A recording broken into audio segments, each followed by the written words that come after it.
A hora da AmCham Angola. A hora da AmCham Angola, o seu magazine de negócios. Acompanhe aqui todas as novidades sobre as relações comerciais, educacionais e culturais entre Angola e os Estados Unidos da América. A AmCham Angola está afiliada à Câmara de Comércio dos Estados Unidos da América, a maior organização de negócios do mundo, representando mais de 3 milhões de empresas em vários setores e países. A hora da AmCham Angola. Todas as quartas-feiras, das 10 às 11, nos 95.5 FM. Luanda, Antena Comercial.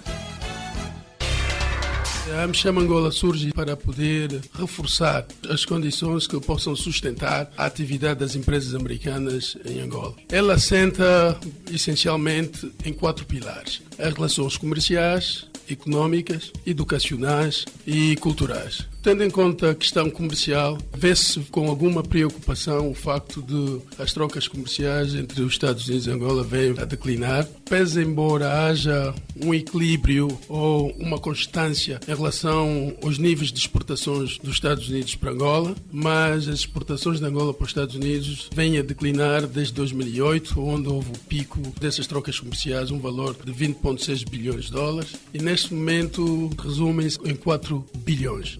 Do ponto de vista económico, as empresas americanas estão presentes em toda a parte do mundo e quando elas aparecem no mercado têm a tendência de criar empregos e participando exatamente no desenvolvimento do país anfitrião. Do ponto de vista académico, a AmCham está bastante ansiosa no sentido de encontrar mecanismos que aproximem pelo menos as instituições académicas a nível das universidades. Existem várias universidades nos Estados Unidos que estão interessadas em interagir com universidades em Angola, no sentido de poder contribuir na melhoria de formação e de educação dos quadros nacionais.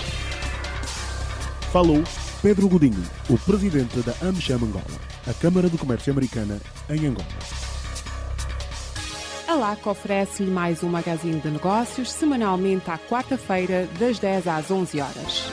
A hora da AmCham Angola. O programa de rádio sobre as oportunidades de negócios e as relações comerciais, educacionais e culturais entre Angola e os Estados Unidos da América.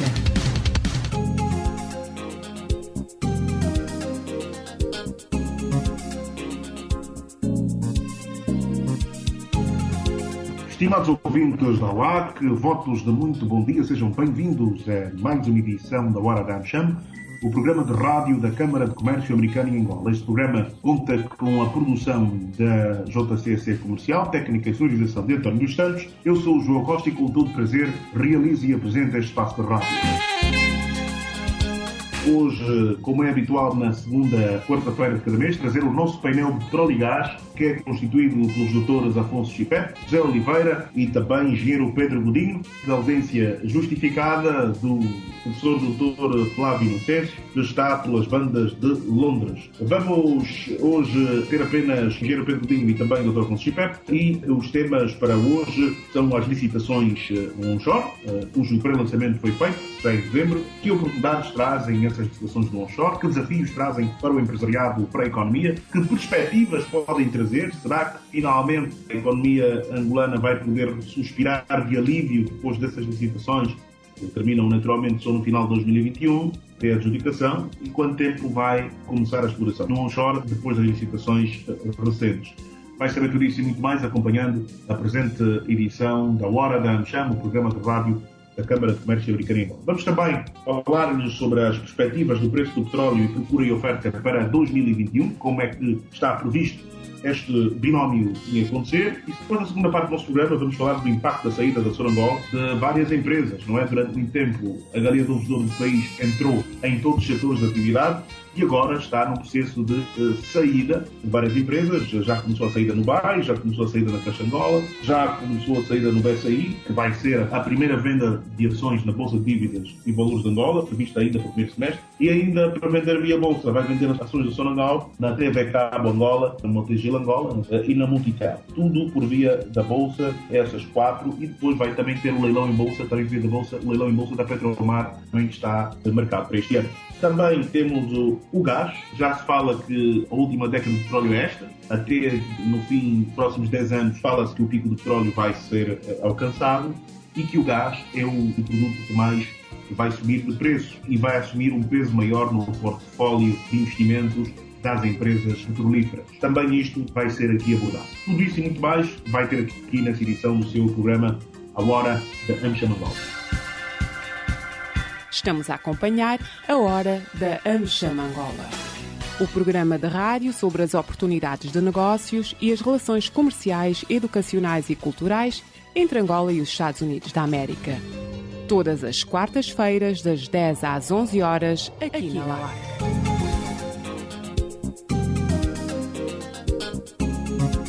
Vou começar por saudar os nossos convidados, começar por saudar o Dr. Chipep, que regressa algum tempo depois. Dr. Chipep, muito bom dia, bem-vindo à Hora da AmCham e bom ano. Muito bom dia, Joel. Muito bom dia e desejo que 2021 seja melhor que 2020, um ano de bastante desafio. Muito bem, doutor. Bom ano para si e também para os nossos ouvintes, naturalmente. Também vamos falar do engenheiro Pedro Godinho. Engenheiro Pedro Godinho, muito bom dia e bom ano para si e para os nossos ouvintes. Bom dia, Joel. Bom dia, rádio ouvintes, LAC. Bom dia, membros da AmCham. E desejo a todos um 2021 cheio de prosperidade. Muito obrigado, engenheiro Pedro Godinho. Bom dia extensivo a José Oliveira. Bom dia, Joel. Bom dia, ouvintes. Bom dia, colegas de painel.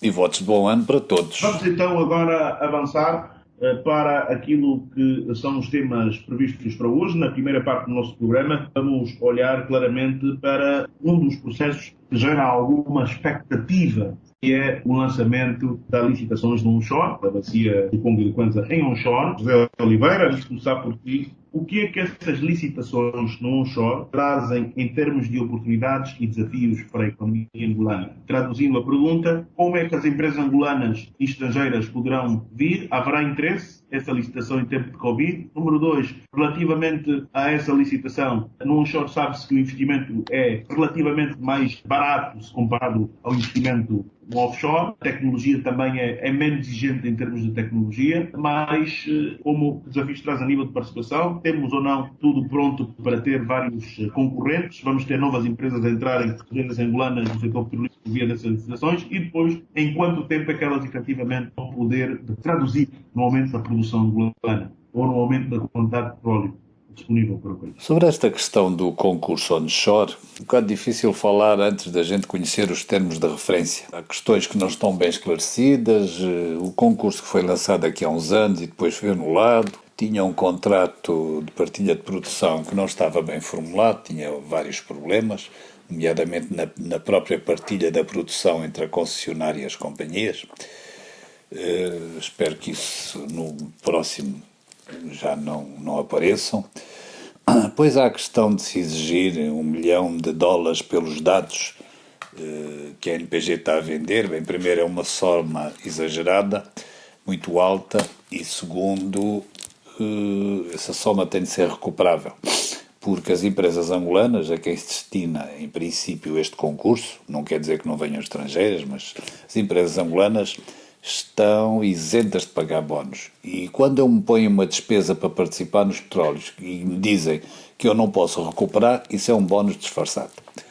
Portanto, esse problema tem de ser resolvido. Aliás, a minha opinião, já na altura, e continua a ser a mesma, as companhias devem-se recusar a assinar um contrato em que não lhe permitam recuperar os custos em que incorreram para adquirir dados existentes, sísmica e outros, em alguns casos já apostos.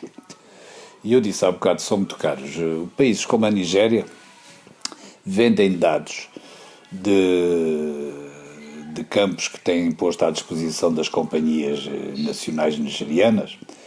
Normalmente são velhos campos que foram deixados pelas multinacionais que operam na Nigéria e vendem os dados e para campos em produção por 40, 50, 60 mil dólares. Quer dizer, e muitos desses dados até são mais recentes do que aqueles que nós estamos a vender. De maneira que isto está um bocado desfasado em relação ao que é prático. E já que falamos na Nigéria, eu queria também acrescentar que se calhar nós vamos ter companhias estrangeiras do que era expectável, porque a Nigéria tem ultimamente posto à disposição das pequenas companhias inúmeros campos, e campos que ainda produzem 3, 4, 5, 6 mil barris por dia. Portanto, isto vai nos afetar com certeza, mas pronto, é preciso dinamizar o onshore e, portanto, há que começar. Sobre o impacto do onshore na produção vai ser muito pequeno, salvo algo que ninguém ainda viu. Mas, porque o que se pensa, até prova em contrário, pode acontecer, mas o que se pensa é que as descobertas que se vão fazer são pequenas descobertas. A grande vantagem do onshore é que, mesmo com pequenas descobertas, são normalmente rentáveis. Um campo onshore a produzir 500 ou 1000 barris por dia é um campo rentável, normalmente. Portanto, o impacto será mínimo, mas pronto, é útil. E eu penso que o impacto mais importante não é na produção de petróleo, o impacto mais importante é no emprego. O onshore cria muito mais emprego do que o offshore, proporcionalmente. Cada barril em onshore gera mais trabalho do que um barril em offshore, porque offshore as coisas estão muito automatizadas. Agora, e sobre isto dos impactos, eu queria ainda acrescentar, nós estamos sempre à procura de impactos, quando é que vamos diminuir ou inverter o declínio da produção. Isso não é para já, e para nós diminuirmos o declínio, eu não estou ainda a pensar em inverter, mas para diminuirmos o declínio, temos de ter produções volumosas, e essas só vão naturalmente surgir do offshore. Não sei se vão surgir aqui no norte, nos blocos que se vão licitar, ainda que uma licitação que está prevista para o fim deste ano, para algumas áreas de águas profundas aqui no norte, nos blocos 31, 32, 34 possivelmente, ou da bacia do Namibe, esses talvez um pouco mais demorados. Mas, em qualquer dos casos, isto só pode, mesmo que haja descobertas, pequenas ou grandes, esses campos só vão produzir daqui a 4 ou 5 anos. Portanto, até lá, o que devemos habituar é que a nossa produção de petróleo vai declinando. Vamos ver se conseguimos diminuir com algumas ações que estão programadas, e algumas até não se fizeram já o ano passado por causa do Covid, no bloco 14, por exemplo, no bloco 15. Vamos ver se conseguimos este ano, de facto, que o declínio seja um pouco menor. Mas habituemos-nos a que os próximos anos, 4 ou 5 anos, vão ser ainda de declínio. Engenheiro Pedro Godinho. O que posso dizer é que é uma iniciativa já bastante esperada. A licitação do onshore em Angola começou em 2008, houve a pré-qualificação e depois este concurso foi anulado. Em 2014, se a memória não me falha, em 2013 houve uma segunda licitação de blocos do onshore angolano, blocos do Kwanza e o Baixo Congo. De facto, as empresas participaram, investiram grandes recursos na compra dos dados para poder interpretar os dados sísmicos, e depois houve a pré-qualificação, a qualificação, houve o anúncio oficial através do único jornal público que temos, o Jornal de Angola. As empresas começaram a mobilizar-se no sentido de partirem para a missão que era exatamente a realização da exploração e tentar localizar os reservatórios de petróleo. Qual não foi o espanto? Sem nenhuma explicação, a concessionária, a Sonangol, decidiu anular, sem nenhuma compensação, sem nenhuma referência. E, naturalmente, o que aconteceu foi que muitas das empresas angolanas que iam associadas a empresas estrangeiras, porque quando se fala na participação dos blocos implica sempre capital intensivo. As empresas estrangeiras, parceiras das empresas angolanas, fizeram um investimento e assim do nada acabou-se por dar-se o dito por não dito. Resultado, depois de ocorrer 2 vezes desse fenómeno, as empresas que tinham os seus parceiros perderam credibilidade no mercado e agora, nessa terceira licitação, acredito que não teremos muitas empresas angolanas. Tenho cá as minhas dúvidas que esse número exceda a 4 ou 5 empresas. E mesmo se assim fizer, numa altura com Covid, não acredito que as empresas tenham saúde financeira bastante para poderem entrar neste concurso. A iniciativa é boa, ir à procura de petróleo é o primeiro passo que se dá no sentido de vir aumentar a produção do país, que a nossa economia tanto clama. E quando falamos em onshore, os investimentos são muito mais reduzidos do que os investimentos no offshore. O onshore quer dizer a exploração de petróleo em terra, são muito mais rentáveis e o custo de produção é muito mais baixo, porque não implicam meios muito sofisticados como o que é requerido em offshore e mais facilmente se consegue um índice de lucratividade muito interessante. Mas em relação a esse concurso do onshore, esse é um aspecto positivo do concurso do onshore. Eu vou esperar que tanto descrédito que as companhias, tanto nacional e multinacionais, tiveram nesse processo do onshore, que Angola consiga atrair pelo menos aquelas empresas que possam vir desenvolver esse trabalho. Penso que não será fácil, mas de qualquer forma, devido à situação mundial, devido ao atual preço do petróleo no mercado e devido aos constrangimentos que hoje vivemos em função dessa pandemia. Esse é um dos aspectos que eu gostaria de realçar. Eu tenho algumas inquietações em relação aos blocos do Kwanza. Eu tenho estado a procurar informações sobre este assunto em relação às áreas que serão licitadas, uma vez que muitas dessas áreas estão na região sul de Luanda e temos os Benficas, os Talatonas, os Ramiros, são zonas que atualmente foram atribuídas à concessão a determinadas empresas, entidades singulares, e os direitos de superfície. Não sei se isso já está acautelado, porque apesar de o governo do Estado ter o direito a todos os recursos naturais do subsolo, é importante um país como o nosso, com tantos conflitos que já tivemos e continuamos a ter, é importante que esse assunto seja esclarecido, porque se assim não for, eu acredito que estamos aí a criar uma fonte de conflitos. Mas se de facto esse assunto for ultrapassado, o que podemos dizer é que Angola precisa avidamente de trabalhar na variável produção para contrabalançar o declínio dos preços no mercado. Em termos de ciências económicas, define-se qualquer receita depende sempre do volume de produção versus o preço. E se quisermos manter as receitas aos níveis habituais ou aos níveis desejados, quando se verifica exatamente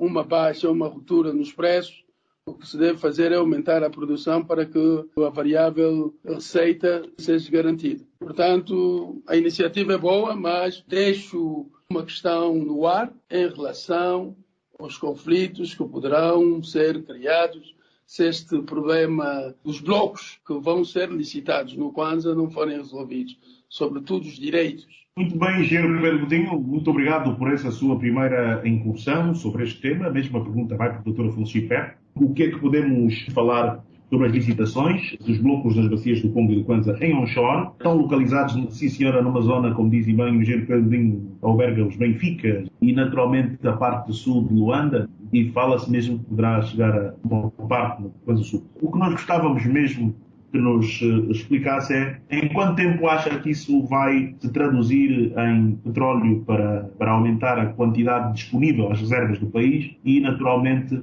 em caso de descoberta, até o próximo ano, em quanto tempo é que essas licitações vão começar, de facto, a ter impacto na produção? Quanto tempo vai levar e o que é que se pode esperar?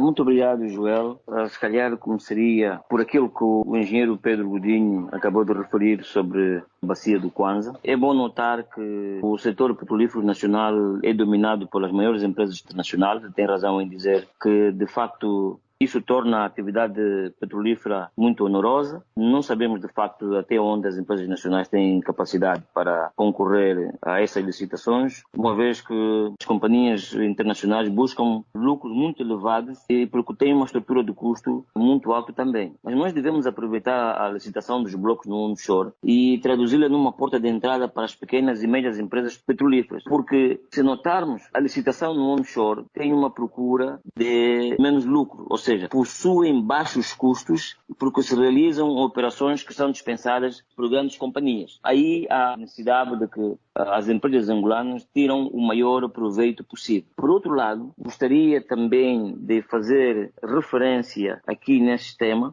o facto de acordo com o calendário da atividade da Agência Nacional, que a promoção dos blocos foi feita tanto no dia 31 de dezembro do ano passado, acho que a segunda licitação será 29 de abril deste ano, e que os termos de referência e os requisitos para a qualificação das entidades deverão ser também publicadas no dia 30 de abril. É uma oportunidade que se desenha não só para as companhias estrangeiras, mas sobretudo quero me referir aqui ao empresariado nacional, numa fase, sobretudo, em que nós deixamos de arrecadar cerca de 125 milhões de dólares dia em consequência do declínio acentuado da produção petrolífera. Portanto, isso é numa média de 7% ao ano, tendo em vista que a ausência de licitações dos novos blocos petrolíferos é tida como principal responsável pela queda da produção. E muitas vezes nós dissemos que nos últimos 10 anos houve uma diminuição contínua das atividades de pesquisa e no tamanho das descobertas, uma vez que, por exemplo,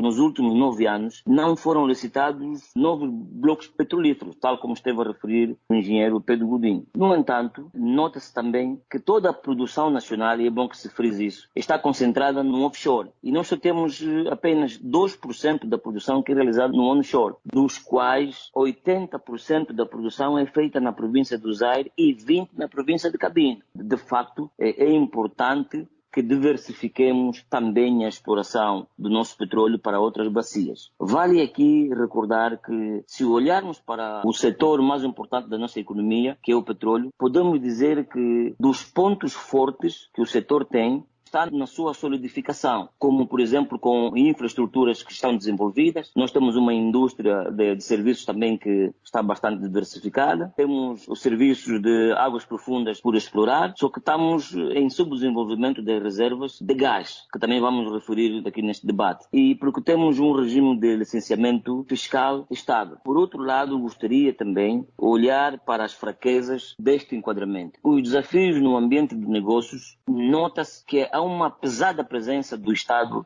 na indústria através da Sonangol e um pequeno mercado interno para o gás. Portanto, estas são as fraquezas que eu noto no setor petrolífero. Por outro lado, também é preciso termos em conta que a propagação do coronavírus trouxe consigo uma grande camada de incerteza na indústria mundial do petróleo e gás. Teve impacto negativo, por exemplo, no mercado da procura e da oferta. E esse cenário obrigou, sob maneira, o cancelamento de quase 64% das rondas de licitações que estavam planificadas para 2020 em todo o mundo. O Joel também sabe que a pandemia coloca um risco significativo na pretensão da concessionária nacional em licitar os blocos onshore. E por isso é que denoto que as formas a garantir as condições mínimas para a realização da ronda de licitações da agência deveria também munir-se de outros instrumentos, como, por exemplo, as plataformas digitais e softwares que possam assegurar a execução deste processo num formato de até pelo menos 70% a 80% virtual. Outro aspecto não menos importante que é bom frisar aqui é o baixo preço do petróleo. Da análise que estive a fazer, o cenário que foi combinado com os baixos preços do barril de petróleo e a fraca procura reduziu a capacidade de investimento das empresas petrolíferas, uma vez que, com menos capital, elas tornam-se mais seletivas e limitadas na sua participação em novas rondas de licitação. Daí que eu recomendo que, neste caso, a agência faça uma revisão ou um certo reajuste dos termos de referência que estão ligados por exemplo, ao pagamento dos bônus de assinatura, da aquisição de dados geológicos, por exemplo, as contribuições sociais e outros, de modo a tornar a licitação mais competitiva e, se calhar, também aumentar o interesse dos investidores. Não é menos importante se nós fizermos uma incursão também relativamente à regulação e à transparência. A regulamentação precisa de ser transparente e clara e muito mais simples do que aquilo que nós temos estado a observar. Ou seja, eu quero dizer que os critérios da licitação, assim como os processos de licenciamento, precisam de ser conhecidos por todas as partes interessadas. É verdade que tem-se utilizado todos os meios, como a televisão, o jornal, mas nós podemos seguir as melhores práticas através da publicação em outros critérios específicos, que não sejam, por exemplo, a essas que eu me referi agora, e que deveriam integrar os regulamentos operacionais, fiscais e ambientais e por aí afora. Eu julgo também que é importante que se crie aqui, né, uma confiança no investidor, aquilo que a gente chama em inglês public trust, em que todas as informações para os investidores e o público em geral deviam ser publicadas e ter um fácil acesso, para além da criação da confiança com os investidores e a transparência que é advogada agora em quase todos os negócios, também tem um poder muito grande de atrair as empresas mais competitivas. Outro aspecto também não menos importante que é preciso sublinhar-se, eu refiro-me aos incentivos fiscais, que é um desafio muito grande. O regime fiscal que nós temos afeta o setor petrolífero, que algumas pessoas dizem que é muito generoso. No entanto, no estado atual da nossa economia, exige-se uma maior acumulação de receitas, né, tendo em conta a responder à crise econômica que vivemos. É essencial também aqui neste tema realçar que existem mais de 15, 20 países a licitar blocos petrolíferos no mundo inteiro. Os incentivos fiscais, nesta altura, serão com certeza um fator-chave para a decisão de investimento das companhias petrolíferas, tendo em conta o atual estado global do petróleo e gás. Com isso, penso ser prudente a reavaliação dos termos fiscais, como aqui eu me referi há bocado, os seus incentivos, as taxas, os prémios, o período de retorno de investimento, para que se possa definir uma partilha daquilo que nós chamamos partilha justa dos rendimentos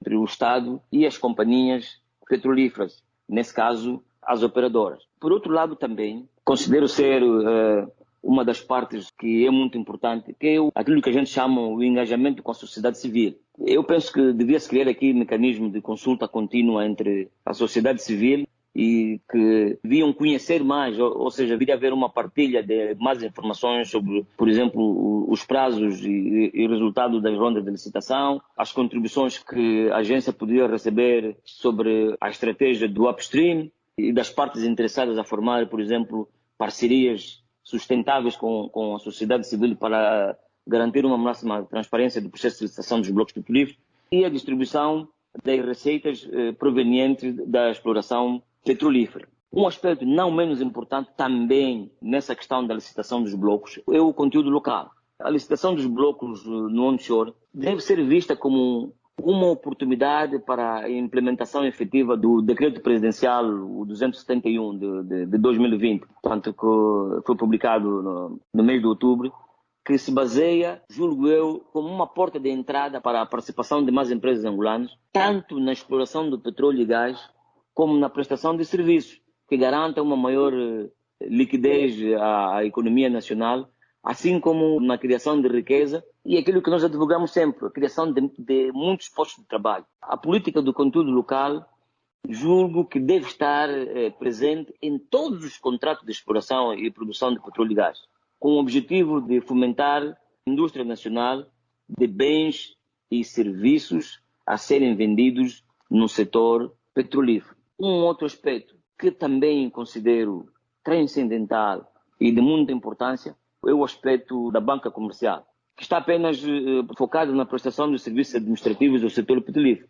Devíamos aproveitar a exploração dos campos onshore para incentivar a participação da banca nacional na indústria petrolífera, estou-me a referir aos bancos comerciais, através do financiamento para que as empresas nacionais que estejam na atividade de trading ou mesmo de criação e gestão de um fundo petrolífero, que eu gostaria de me referir mais adiante.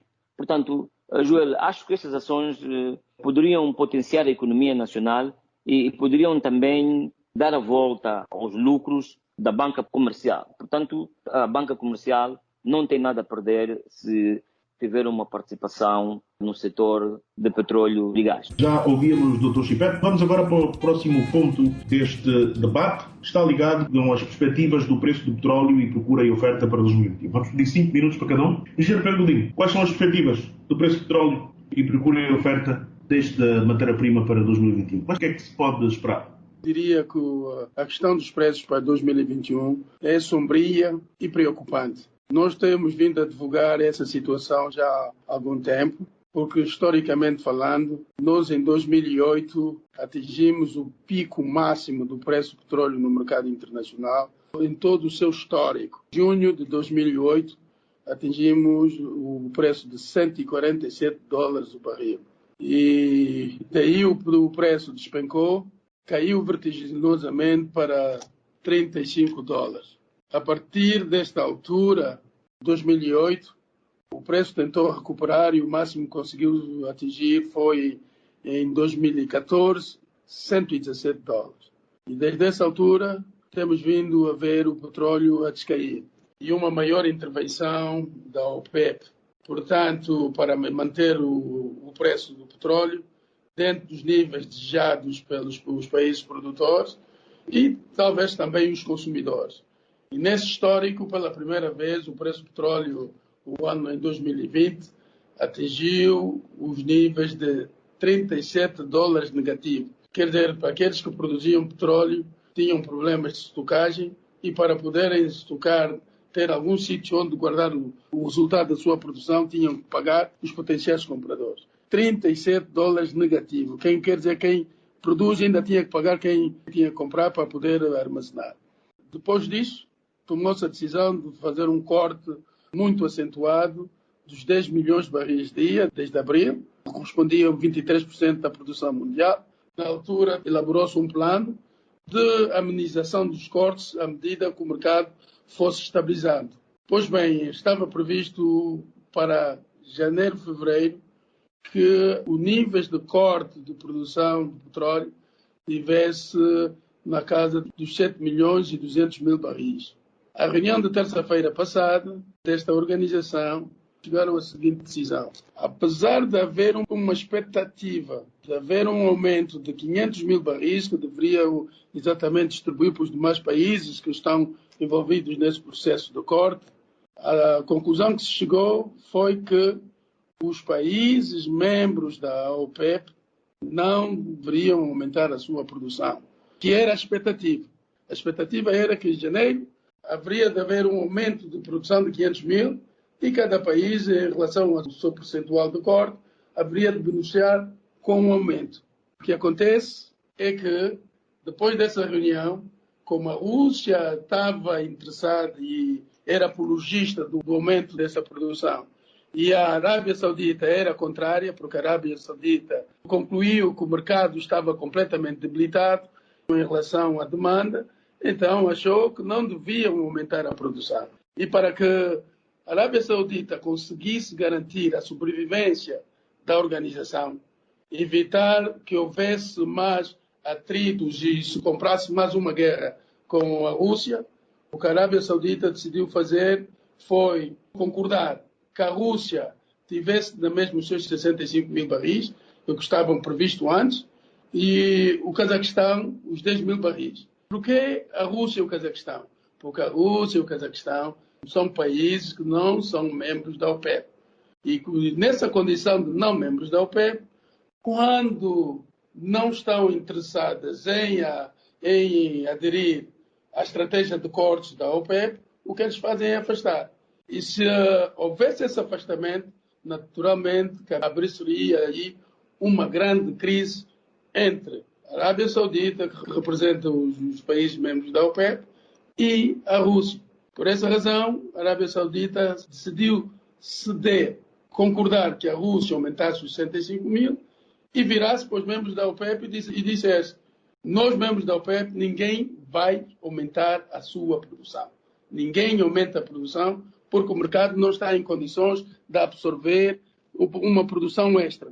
E resultado, a Arábia Saudita unilateralmente decidiu cortar 1 milhão de barris dia. Prestem bem atenção, é importante avaliar essa atitude da Arábia Saudita. Apercebi muita gente dizia: opa, a Arábia Saudita foi condescendente, a Arábia Saudita teve uma posição magnânima. Não, o que aconteceu foi que a existência da OPEP estava em risco, porque uma boa parte dos membros da OPEP foram para esta reunião na expectativa de aumentar a produção em 500 mil barris e fazer a partida. Posto na reunião, a Rússia manteve essa posição e a Arábia Saudita contrariou. E como a Arábia Saudita não quis abrir uma nova crise contra a Rússia, decidiu então sacrificar-se a ela própria para poder garantir que essa união da OPEP+, quer dizer, os membros da OPEP+, aqueles países que não são membros, sobrevivesse. e, de igual forma, também a continuidade da OPEP. Por isso é que a imprensa internacional, até hoje, vai referenciando que a Arábia Saudita conseguiu novamente retomar o controle da organização por ter decidido unilateralmente os cortes. Agora, eu quero com isso dizer, aí é que eu gostaria que prestássemos todos atenção, é que se a previsão era cortar 7,2 e a Arábia Saudita decide cortar 1 milhão extra, fazendo assim 7,2 mais 1 milhão, 8,2, quer com isso dizer que o mercado está de tangas. O mercado está saturado, o mercado não consegue aguentar-se em função dos confinamentos e da situação de crise mundial. Portanto, a crise económica mundial não permite que os países absorvam mais petróleo. E então, quero com isso dizer, para que os preços hoje estejam aos níveis dos 55, 56, foi necessário que a Arábia Saudita cortasse 1 milhão. Mas acredito que a Arábia Saudita não vai continuar sempre com essa atitude magnânime, não vai continuar com essa atitude benevolente, essa de bem fazer, porque ela não vai continuar a prejudicar-se a si mesma para poder beneficiar os outros países. E o que é que vai acontecer? Que ela vai a uma dada altura dizer ou cortamos todos, ou se não cortar, então vamos permitir que o mercado determine o valor real desse commodity. E então, dentro dessas circunstâncias, com essas nuvens negras que aí vemos, não temos medo de errar que o preço do petróleo continuará a declinar vertiginosamente em função da condição do mercado. Este é só um fator. Há um segundo fator aí, que é a guerra que os países, que todo o mundo está a levantar e a desenvolver contra este combustível fóssil. Está a forçar que as grandes multinacionais no mundo façam um redirecionamento dos seus investimentos para as renováveis, as energias verdes. Por isso é que já ouvimos que o Reino Unido, a Grã-Bretanha, tem como deadline 2030 o período máximo a partir do qual estarão proibidos a fabricação de viaturas movidas a diesel e a gasolina. E em novembro, 29 de novembro, registrou-se o primeiro voo com biocombustível de Frankfurt para Xangai. Que é com isso dizer, um cargueiro 777, portanto, uma viagem que percorreu uma distância que separa essas duas localidades, pouco mais de 8 mil quilómetros, com biocombustível. Quero com isso dizer que aí podemos anunciar já o princípio do fim da era petróleo. E outro terceiro fator é o facto de o presidente eleito Joe Biden ter nomeado o ex-secretário de Estado John Kerry, o ex-secretário de Estado da administração Obama, John Kerry, o homem cujo pragmatismo conduziu e apoiou a iniciativa das Nações Unidas para a assinatura do Acordo de Paris. O Acordo de Paris que forçou os países a assumirem um compromisso que até 2050 este combustível fosse, os países teriam que, pelo menos, garantir que houvesse emissão zero. E para que houvesse emissão zero de carbono, por causa das consequências do ambiente, das mudanças climáticas e os acidentes que temos acompanhado a nível do clima, naturalmente o John Kerry foi uma das peças principais desse processo e já declarou que a guerra ambiental é um problema de segurança nacional para os Estados Unidos. Então, quando um produto está a ser odiado, está a ser indesejado, naturalmente o seu preço do mercado vai diminuindo. E é o que temos vindo a acompanhar de 2014 até a presente data, $117 o barril, e hoje está a 55 em função da atividade artificial, que são os cortes implementados pela OPEP+. Também José Oliveira se vai pronunciar sobre esse tema. José Oliveira, qual é a sua opinião sobre este assunto? Em relação ao mercado internacional, oferta, procura, equilíbrio, a minha opinião é que com estas últimas decisões da OPEP, há poucos dias, a redução dos cortes da OPEP ia ser mínima, 75 mil barris não é nada, nem se vai notar, em fevereiro, e depois um pouco mais em março. Portanto, ao evitar-se que se aumentasse a produção dos países da OPEP associados em 2 milhões de barris, como tinha sido previsto o ano passado, por causa da situação existente, tomou-se uma grande decisão. E essa grande decisão ainda foi reforçada porque a Arábia Saudita voluntariamente ofereceu-se para cortar em fevereiro e em março 1 milhão de barris por dia, 2 meses, portanto vai pôr menos 61 milhões de barris no mercado. Isto é muito importante porque mesmo com a posição tomada pela OPEP, dada a situação em que se está a viver na Europa de confinamentos e nos Estados Unidos pelo Covid, ia haver desequilíbrio. Esta oferta da Arábia Saudita foi de facto muito importante para salvar o primeiro trimestre. Pensa-se, com os dados atuais, que se houver excesso de produção, de oferta, no mercado internacional no primeiro trimestre ela será pequena e pode não ter muito impacto nos preços. Pode ter algum, mas não muito. Aliás, não é por acaso que os preços andam nos 54, 55 dólares por barril, o que não era expectável no primeiro trimestre. Só estão a acontecer com as decisões da OPEP associadas e reforçadas pela Arábia Saudita. Depois vamos ver. Ainda pode haver alguma incerteza. Este primeiro trimestre ainda tem incertezas. Vamos ver se a Europa consegue, de facto, baixar os níveis de contaminação de Covid. Isso dos Estados Unidos, que estão de facto numa crista de onda com 4 mil mortes por dia, mais de 200 mil infectados por dia, enfim, afeta muito a economia do país. Vamos ver se daqui a algumas semanas as coisas melhoram. Na Europa já começaram, vê se começam a melhorar também nos Estados Unidos. A Ásia não está, quer dizer, está muito melhor do que o resto do mundo, mas o Japão e a Coreia voltaram a ter alguns níveis, voltaram a inverter, portanto, em vez de ter níveis baixos de Covid, têm níveis um pouco altos. Aliás, Tóquio está isolada a ver se baixa a contaminação. Mas, enfim, a Ásia está muito melhor que o resto do continente europeu e do continente norte-americano. E na Ásia o consumo está mais ou menos em níveis não normais, mas não está muito longe. Portanto, em suma, acho que vamos ter um ano com incertezas, mas menos do que era expectável. Muito bem, vamos então para o Dr. Afonso Espepe. Dr. Afonso Espepe, o que é que se pode esperar da procura e oferta de petróleo este ano e que impacto terá sobre os preços? Sim, senhor. Tendo em vista a intervenção do engenheiro Pedro Godinho, estou um pouco reticente quando o engenheiro Pedro Godinho faz referência que estamos a chegar à hora do término da fase do petróleo a nível mundial. Eu penso que de todos os outros recursos que foram criados pelo homem, mesmo os recursos eólicos, enfim, nenhum deles ainda é capaz de substituir convenientemente o petróleo para fazer girar as grandes indústrias, as grandes máquinas.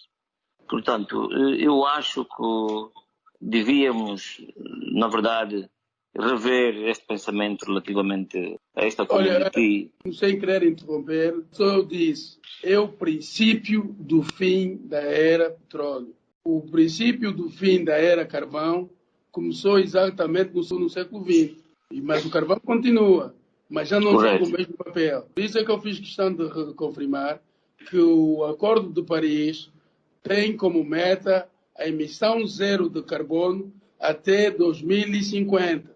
Quero com isso dizer, estamos a quase 29 anos de distância e a intenção é exatamente permitir que nesses 29 anos, desse que nos separa de 2050, que seja possível os países encontrarem alternativas.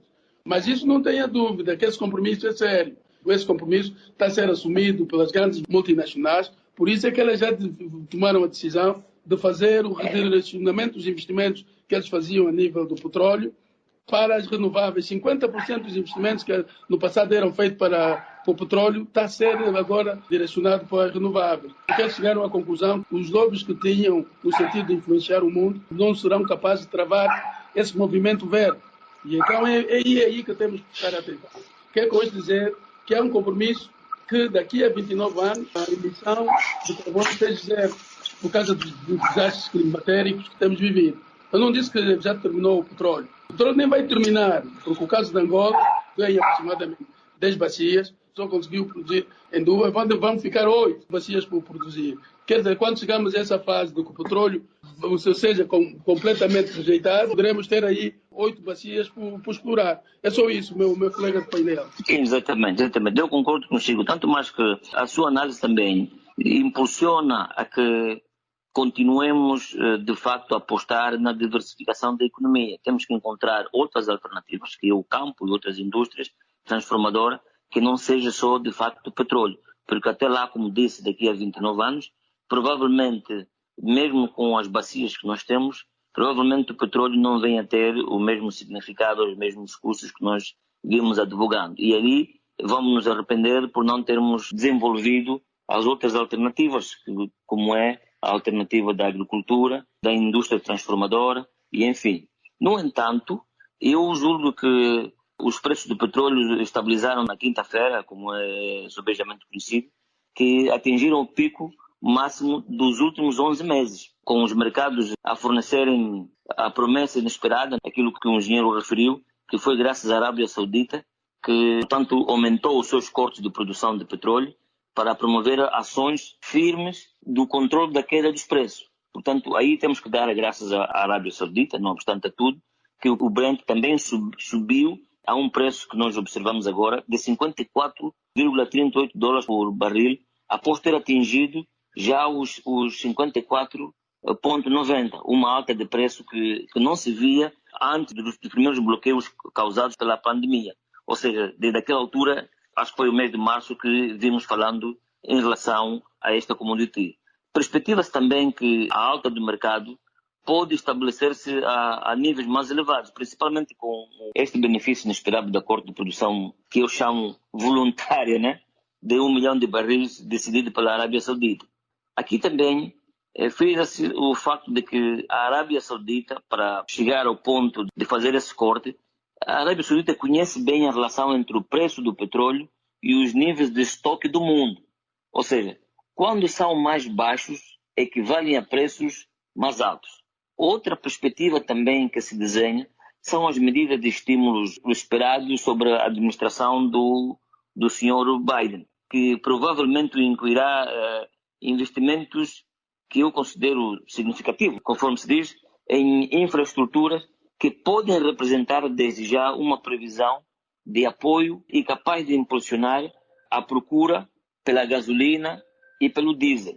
Relativamente às ameaças, a nova variante do Covid e as restrições das viagens podem significar uma ameaça ou enfraquecimento na procura de combustível, que também está associado ao aumento do risco das novas medidas de isolamento que nós observamos agora na Europa, que é agregado a uma distribuição gradual das vacinas.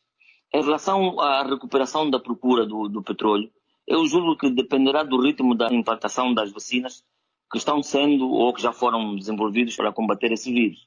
Voltando nas perspectivas, diria que as medidas adicionais do bloqueio e o cuidadoso movimento da OPEP+, de aumentar a produção, julgo que o primeiro foco será, portanto, no primeiro semestre de 2021. O outro aspecto é que devemos garantir, na verdade, a execução dos projetos que dizem respeito à procura e à oferta. Ou seja, penso que, neste caso particular, Angola, que tem essa responsabilidade de conduzir o cartel, tem de continuar, diríamos assim, a impregnar ou a juntar-se aos países como a Arábia Saudita e a Rússia, no sentido de que prevaleça este corte. Não sei se vão conseguir não só para o mês de janeiro e fevereiro, mas se fosse possível para os meses subsequentes para manter, diríamos assim, os preços, eu penso que seria muito importante para as economias como as de Angola, que tem uma grande dependência dessa commodity que é o crudo. Joel, gostaria só de acrescentar aí um aspecto. Penso que o controle das receitas não podem ser dependentes do preço, porque o preço é uma variável muito volátil. Eu penso que Angola poderia melhorar o seu desempenho através do aumento da produção. E para aumentar a produção não pode estar numa organização que naturalmente existe.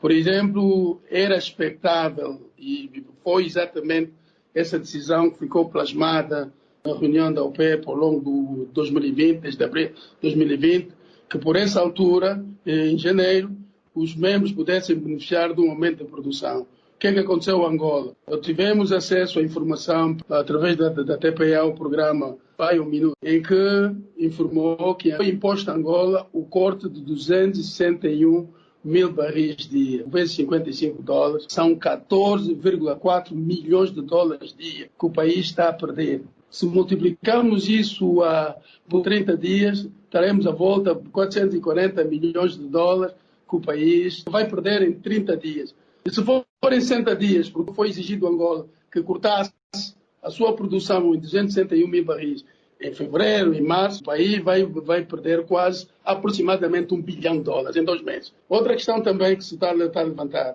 e que se fala muito, é porque a produção de Angola é sempre inferior aos níveis do corte da OPEP. Se assim fosse, não teria a OPEP a exigir a Angola que cortasse os 261 mil barris no mês de fevereiro e mês de março. Se assim fosse, em junho, a OPEP não teria ameaçado países como Angola, Nigéria e Iraque, que caso não cortassem a sua produção dentro do que foi acordado no cartel, que a Arábia Saudita iria bater à porta dos clientes desses respectivos países e ofereceria o petróleo a um preço extremamente baixo. Portanto, é só para ver quão grave é essa situação. Para uma economia já debilitada como a nossa, estamos a pedir financiamento para pagar salários, para financiarmos a economia, e estamos a mandar para o esgoto 14,4 milhões de dólares e em 2 meses estaremos próximos de $1 bilhão para o esgoto. Muita gente vê que a Arábia Saudita tomou uma atitude magnânime, benevolente e de bem fazer. Não é. Os preços em abril só atingiram 37 negativo porque a Arábia Saudita decidiu unilateralmente encharcar o mercado com 2,3 milhões de barris dia, que em 3 semanas foram 48,3 milhões de barris dia. Portanto, encharcou o mercado, a procura era extremamente baixa, a oferta ultrapassou grandemente a procura. E o que é que aconteceu? Os produtores não tinham onde estocar, onde guardar o seu petróleo, porque as refinarias estavam abarrotadas, os estoques chegaram, inclusive, a fazer estoque nos pipelines, quer dizer, nas barragens de conduto, porque a Arábia Saudita decidiu encharcar o mercado com 2,3 numa guerra contra a Rússia. Muito bem, engenheiro José Oliveira falou sobre esse tema. A maioria dos analistas, desde outubro, novembro, que considerava as médias para este ano iam oscilar entre 44 e 50 dólares. Mas a maioria dos analistas aproximava-se mais para os 44, 45 dólares. Porque previa-se um primeiro trimestre e até abril, um bocado comprido, os 4 meses maus, com baixo consumo e com excesso de oferta. Ora bem, com as decisões tomadas, como vimos, o mercado ficou próximo do equilíbrio. E por isso os preços subiram quando não era expectável.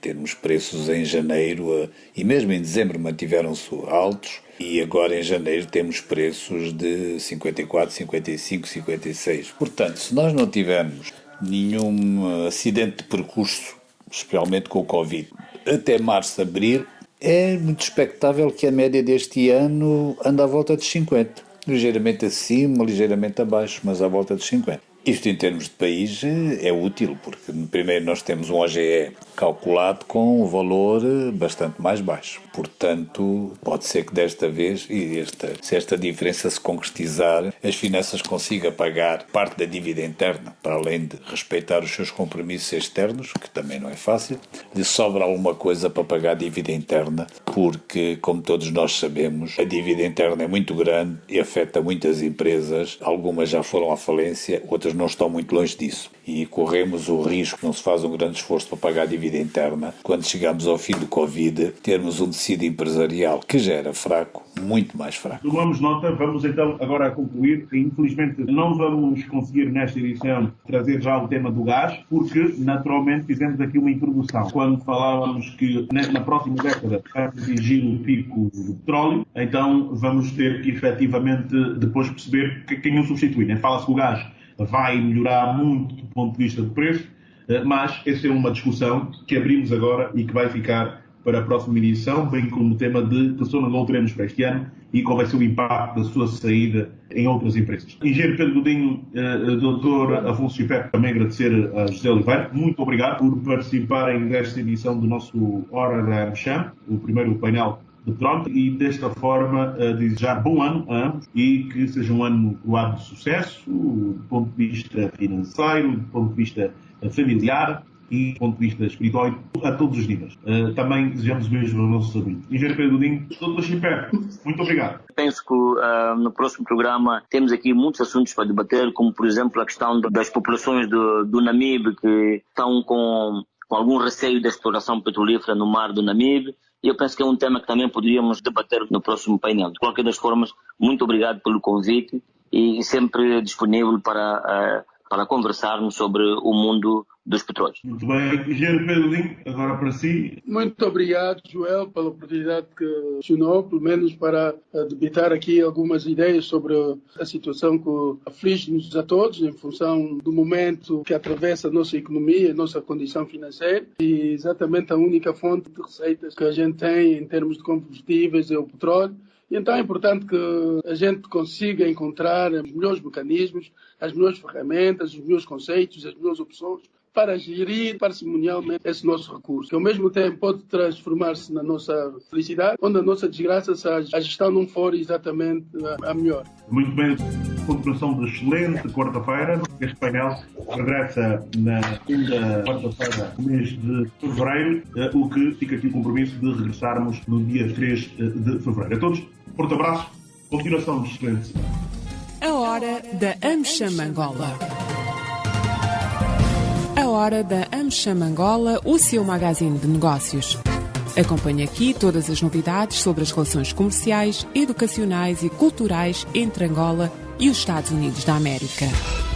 A AmCham Angola está afiliada à Câmara de Comércio dos Estados Unidos da América, a maior organização de negócios do mundo, representando mais de 3 milhões de empresas em vários setores e países.